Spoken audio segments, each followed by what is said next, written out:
Камыстинская районная библиотека в преддверии праздника Дня спасателя посетила отдел чрезвычайных ситуаций и пожарную часть номер 18. 19 октября празднуется День спасателя.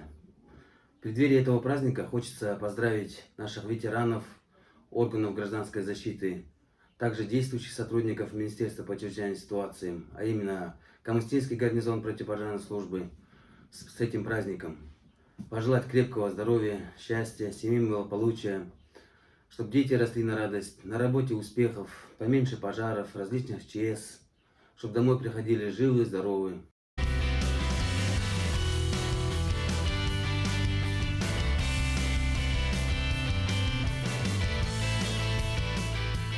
Біздің 18-ші өрт сөндіру бөлімінде 19 жеке құрам бар, жеке бастық құрам және 17 кіші құрам работает. Бізде жұмыс жасаған кезінде ең бір қиын өрттердің бірі ол Арқа ауылында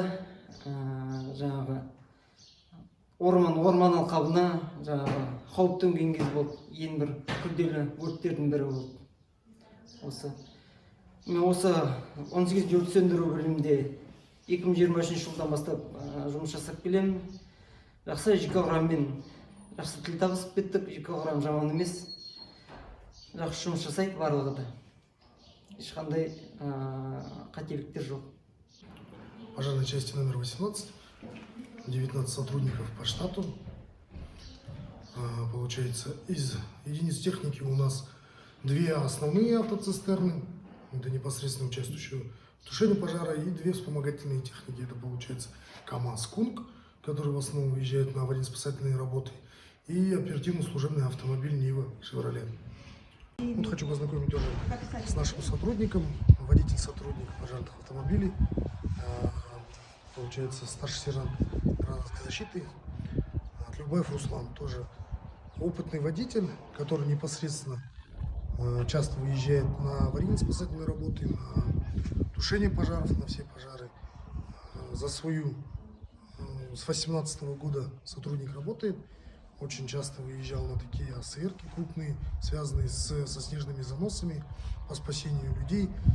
Немало людей освободил, непосредственно участвовал, сам непосредственно выезжал за рулем. Поэтому вот один из опытных водителей наших, Любаев Руслан. Или участие в открытом турнире, который посвящается нашему ветерану Чистогаринского гарнизона. Он, получается, там тоже всю молодость, все отработал, вышел на пенсию, который проработал очень большое времени именно в Чистогаринском гарнизоне. Теперь дети и внуки его в честь памяти постоянно устраивают открытый турнир, в котором могут участвовать любые пожарные части нашего гарнизона, Кустанайской области. То есть все, кто захочет, может принять участие в мини-футболе. Это боевое развертывание обязательно, развертывание сил и средств тоже на время, все нормативы, одевание боевой одежды пожарного. Все это делается на скорость, на время. И лучшие из лучших завоевывают места. И первое место, получается, достается вот кубок переходящий. Кто выигрывает, ежегодно передают следующей команде. На следующий год мы повезем этот кубок. Какая команда выиграет, они забирают его себе. В этом году вот нам удалось завоевать первое место. И в этом году этот кубок сейчас у нас.